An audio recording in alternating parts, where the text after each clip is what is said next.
So previous test का पहला जो क्वेश्चन है बेटा, which one has cells genetic material, that is nucleus. Then most of the cells ATP is synthesized in. अब cell के अंदर दो ऑर्गेनेल ऐसे हैं जहां एटीपी बनती है, एक माइटोकॉन्ड्रिया, दूसरा क्लोरोप्लास्ट। अब क्लोरोप्लास्ट क्योंकि एनिमल सेल में तो होता नहीं, प्लांट सेल में ये दोनों होते हैं। तो मोस्ट का मतलब ये है कि ज्यादा से ज्यादा एटीपी जो हर काम के लिए खर्च होनी है, तो सब काम के लिए जो एटीपी बनाता है वो माइटोकॉन्ड्रिया बनाता है। क्लोरोप्लास्ट जो एटीपी बनाता है वो सिर्फ अपने फोटोसिंथेटिक मैकेनिज्म्स के लिए बनाता है। सो यहाँ जो ऑप्शन है वो mitochondria is correct. Which organelle is common to both plant and animal and which is unique to animal cell. अब राइबोसोम जो है वो प्लांट में भी होता है, एनिमल में भी होता है। माइटोकॉन्ड्रिया प्लांट में भी होता है, एनिमल में भी होता है।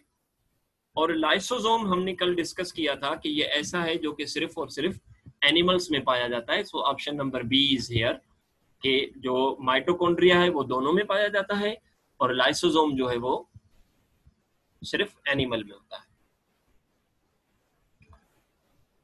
उसके बाद है हमारे पास ये फिगर है, ये प्लाज्मा मेम्ब्रेन की फिगर है। इसके component X, Y, W and Z. इनको देख के हमें कोई सवाल जो है वो हल करना है। The cells of your immune system recognise a salmonella bacterium, कि आपके इम्यून सिस्टम का जो सेल्स हैं वो एक बैक्टीरिया है जिसका नाम है साल्मोनेला। जैसे ही वो बैक्टीरिया आता है तो ये उस बैक्टीरिया को क्या कर देते हैं, खत्म कर देते हैं। तो उस बैक्टीरिया को जैसे ये खत्म कर देते हैं, तो क्या वजह है same cells ignores the trillion cells of your own body, कि अपनी बॉडी, आपकी बॉडी के जो अपने सेल्स हैं वो आपको अपने सेल्स को डिस्ट्रॉय नहीं करते। What is the reason behind this, इसके पीछे रीजन क्या है। तो इस फिगर में हमें देखना है। तो सबसे पहले आपको ये पता होना चाहिए कि सेल टू सेल जो आइडेंटिफिकेशन है वो होती है हमारे पास ग्लाइकोप्रोटीन। किसके जरिए से, ग्लाइकोप्रोटीन। तो इधर देखें ग्लाइकोप्रोटीन क्या है। ग्लाइकोप्रोटीन मतलब प्रोटीन और कार्बोहाइड्रेट। तो यहां आपको मिल रहा है सिर्फ कार्बोहाइड्रेट लिपिड के साथ, तो ये हो गया ग्लाइकोलिपिड। और ये हो गया हमारे पास सिर्फ प्लाज्मा मेम्ब्रेन, तो ये मतलब लिपिड है। ये वो चीज है जो कि प्रोटीन भी है और इसके साथ कार्बोहाइड्रेट भी लगा हुआ है। So the segment Z is here which is responsible for question number 5, which structure is transport protein। यानी इनमें से कौन सी वो स्ट्रक्चर है जो ट्रांसपोर्ट प्रोटीन के तौर पर काम करती है। तो ट्रांसपोर्ट प्रोटीन के तौर पर हमारे पास जो चीज है वो इस फिगर में अगर हम देखें तो ये वो प्रोटीन है जो कि ट्रांसपोर्ट प्रोटीन के तौर पर काम करेगी। यानी ये एज ए चैनल यूज होगी और जो पोलर चीजें हैं, वाटर सॉल्युबल चीजें हैं, वो इसमें से क्रॉस होगी। तो ये इंटीग्रल प्रोटीन का एक टाइप है, इसका लेबल है W। So you have to opt W here. Then answer question number 6 and 7 by using this diagram. ये डायग्राम आप यूज करोगे और क्वेश्चन नंबर 7 और क्वेश्चन नंबर जो 6 है और 7 वो इस फिगर से आपको रिप्लाई करना है। Which one is secreted in the last. So ये सेल वॉल में से सवाल है। हमने पढ़ा था कि मिडिल लेमिला, उसके बाद primary wall, then secondary wall. So secondary wall जो है वो सबसे आखिर में सीक्रेट होती है। तो पहले आइडेंटिफाई करें तो सेकेंडरी वॉल है कौन सी। आर जो है वो मिडिल लेमिला है और टी जो है वो प्राइमरी वॉल है, एस जो है वो सेकेंडरी वॉल है। So option number S is here. Which one is formed at the time of cell division in between two daughter cells। हमने पढ़ा था कि मिडिल लेमिला एक ऐसा कंपोनेंट है जो कि दो सेल्स को सेपरेट करती है और ये cementing layer between two cells है। सो कंपोनेंट आर ये मिडिल लेमिला है। ये आर जो है वो दो सेल्स के दरमियान और सेल्स को सेपरेट करती है। सो पहले सेल डिवीजन के वक्त ये बनती है। Which of the following activities occur in the Golgi apparatus? Golgi apparatus के 3 बुनियादी फंक्शंस हैं, मॉडिफिकेशन, पैकेजिंग एंड डिस्ट्रीब्यूशन। 2 यहाँ पर डिस्कस किए गए हैं, तो ये ऑप्शन है। Mitochondrial DNA is dash, number 1 circular, 2 self replicating and third one is single stranded. याद रखें डीएनए सिंगल स्ट्रैंडेड नहीं होता। यहाँ पर जो फंक्शनल डीएनए होगा, प्रॉपर डीएनए होगा, वो सिंगल स्ट्रैंडेड नहीं होता। सो ये सर्कुलर भी होता है और सेल्फ रिप्लिकेटिंग भी होता है, तो 1 और 2 याद रखना है। जो ऑर्गेनेल के अंदर डीएनए है, यानी यूकेरियोटिक सेल के बाहर जो डीएनए है, उसकी कॉन्फ़िगरेशन तकरीबन वही होती है जो प्रोकैरियोटिक सेल में है, यानी उसमें ना हिस्टोन होगा, ना वो क्रोमोसोम में ऑर्गेनाइज्ड होते हैं, वो सर्कुलर फॉर्म में डीएनए होता है जिस तरह प्रोकैरियोटिक सेल में होता है। Which of the following is not the function of smooth endoplasmic reticulum? Smooth endoplasmic reticulum, lipid synthesis ये इसका काम है, डिटॉक्सिफिकेशन ये इसका काम है, प्रोटीन को ट्रांसपोर्ट करना ये इसका काम है, प्रोटीन बनाना इसका काम नहीं है, क्योंकि प्रोटीन बनाता कौन है? राइबोसोम, राइबोसोम पर बनती है। सो प्रोटीन सिंथेसिस इसका काम नहीं है। Functions of the nucleolus, nucleolus ribosomal RNA are simply, यहाँ पर किस चीज की सिंथेसिस होती है? न्यूक्लियोलस में राइबोसोम्स की सिंथेसिस होती है, तो राइबोसोमल आरएनए यहाँ पर बनता है। नेक्स्ट क्वेश्चन है हमारे पास, find odd of the following. Odd का मतलब है जो इनसे मुख्तलिफ है। सारे ऑर्गेनेल डबल मेम्ब्रेन बाउंडेड हैं, एक ऑर्गेनेल यहाँ पर ऐसा है जो सिंगल मेम्ब्रेन बाउंडेड है, सो लाइसोसोम इनसे मुख्तलिफ है। देन है हमारे पास, which of the following is not a difference between difference that would allow one to distinguish a prokaryotic and eukaryotic cell? कौन सा वो चीज है जो कि प्रोकैरियोटिक और यूकैरियोटिक सेल का डिफरेंस नहीं है, यानी जिस बुनियाद पर आप प्रोकैरियोटिक और यूकैरियोटिक सेल को आइडेंटिफाई करो। राइबोसोमल सब यूनिट ये डिफरेंस है।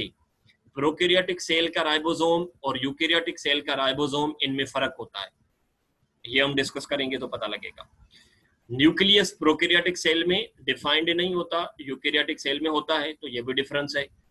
Presence of a membrane on outside surface of the cell, ये डिफरेंस नहीं है। मेम्ब्रेन जो भी सेल होगा उसके ऊपर मेम्ब्रेन का होना जरूरी है, so this one is not the difference between prokaryotic and eukaryotic cell. Presence of membrane bound organelle, ये प्रोकैरियोटिक सेल में नहीं होते और यूकैरियोटिक सेल में होते हैं, सो ये डिफरेंस है। तो कौन सा डिफरेंस नहीं है ये पूछ रहा है, सो ये डिफरेंस नहीं है। The DNA sequence is converted into amino acid sequence in eukaryotic cells at the DNA की सीक्वेंस अमाइनो एसिड की सीक्वेंस में, यानी प्रोटीन में कब और कहां बनती है? तो ये राइबोसोम पर बनती है। Vitamin D is necessary for hardening of bones. Which organelle is indirectly involved in the hardening of bone? Vitamin D hardening of bone में इन्वॉल्व है। कौन सा ऑर्गेनेल है जो इनडायरेक्टली इस प्रोसेस में इन्वॉल्व है?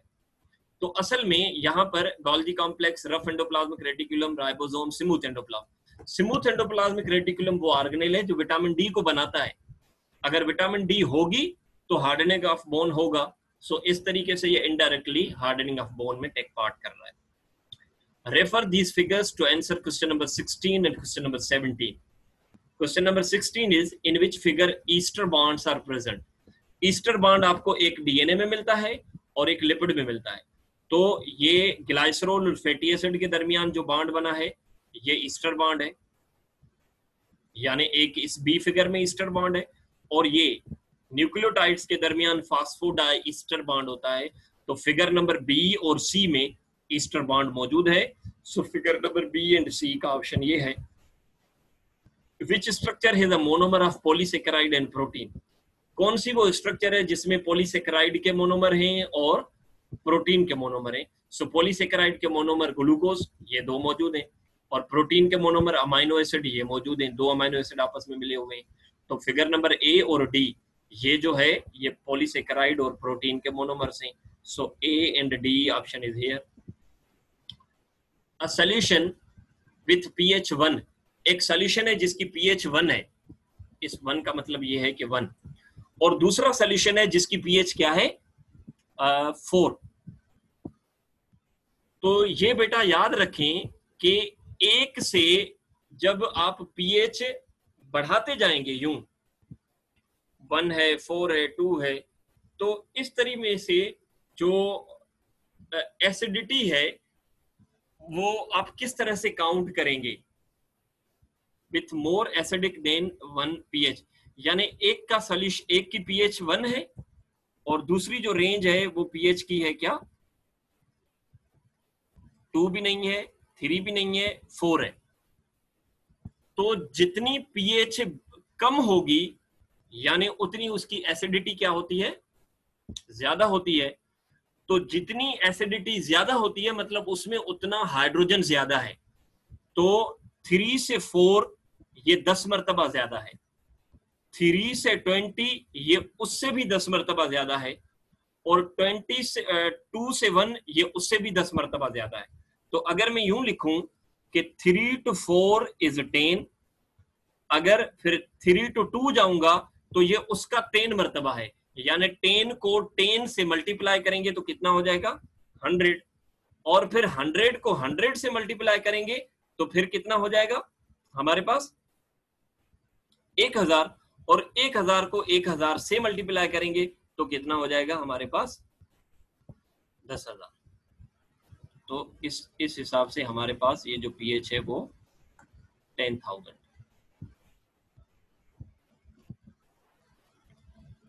Question number 19 and 20, in which cell components are intracellular digestion, यानी वो कौन सा कंपोनेंट है इस फिगर में जिसमें इंट्रासेल्यूलर डाइजेशन होती है, वो एस है। So component S. In which component newly synthesized protein, पहले तो आपको पता हो कि प्रोटीन राइबोसोम पर बनती है, राइबोसोम एंडोप्लाज्मिक रेटिकुलम को देता है, तो ये वो वेसिकल है जो नई प्रोटीन बना के निकला है। तो this one is what, you. In eukaryotic cells RNA is synthesized in nucleus, which is an other organelle in which same happens, यानी एक तो RNA आपका न्यूक्लियस में बनता है, दूसरा यहाँ पर कौन सा ऑर्गेनेल है जिसमें RNA बनता होगा, वो माइटोकॉन्ड्रिया, क्योंकि ये अपनी प्रोटीन बनाता है तो RNA बनाएगा। Incorrectly matched to its function, identify the correctly matched to its function, यानी करेक्टली मैच जो है वो हमारे पास ऑटोफेगी, ये वो ऑर्गेनेल है जो कि one membrane bound containing enzyme यानी लाइसोसोम को ढके छुपे लफ्जों में यहाँ पर बयान किया गया है।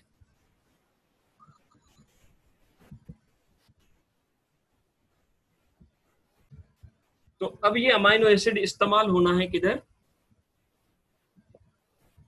हाँ अब क्या थे,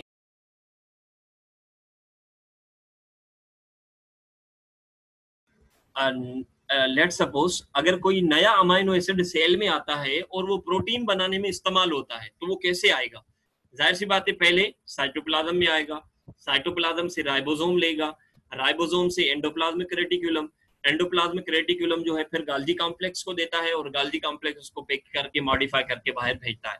तो इन स्टेप्स में जो मोस्ट करेक्ट स्टेप है वो साइटोप्लाज्म, राइबोसोम को बाईपास किया गया है, फिर एंडोप्लाज्मिक रेटिकुलम, फिर गाल्जी कॉम्प्लेक्स। बाकी वाले जो ऑप्शन है वो सारे उलट पुलट हैं। ये आपकी किताब में से फिगर जो है वो यूं समझे के ली गई है, वहां ब्लैक एंड व्हाइट है, यहाँ मैंने रंगीन दी है कि सबसे पहले सेंट्रीफ्यूज होंगे, हाई जो ज्यादा वजन वाली चीजें हैं, उसके बाद उससे कम वजन वाली चीजें, उसके बाद उससे कम वजन वाली चीजें, उसके बाद उससे कम वजन वाली चीजें जो है वो सेडिमेंट होंगी।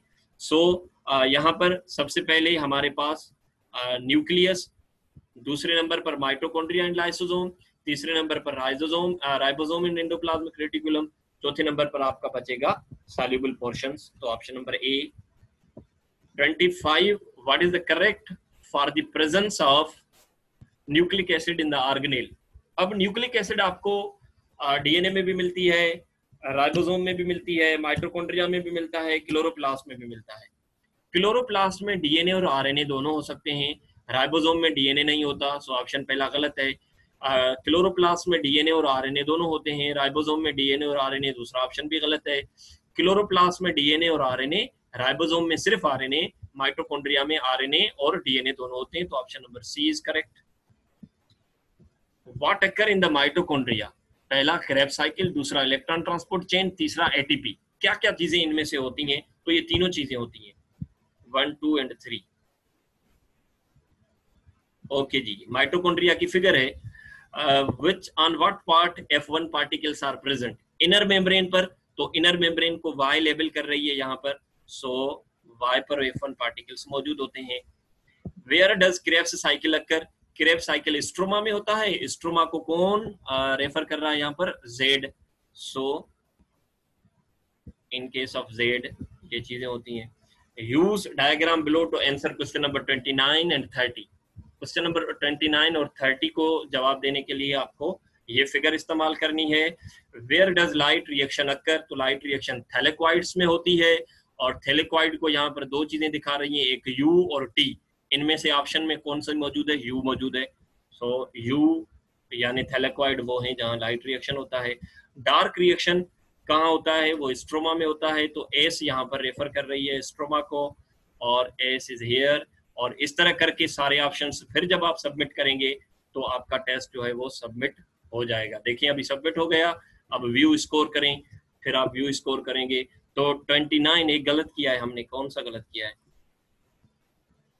अच्छा, ये हमने जो है वो सिलेक्ट गलत किया है ना, बताया ठीक था, हमने सिलेक्शन में गलती कर दी है। माइटोकॉन्ड्रिया और लाइसोसोम ऑप्शन नंबर बी है। तो इस तरह से हमारा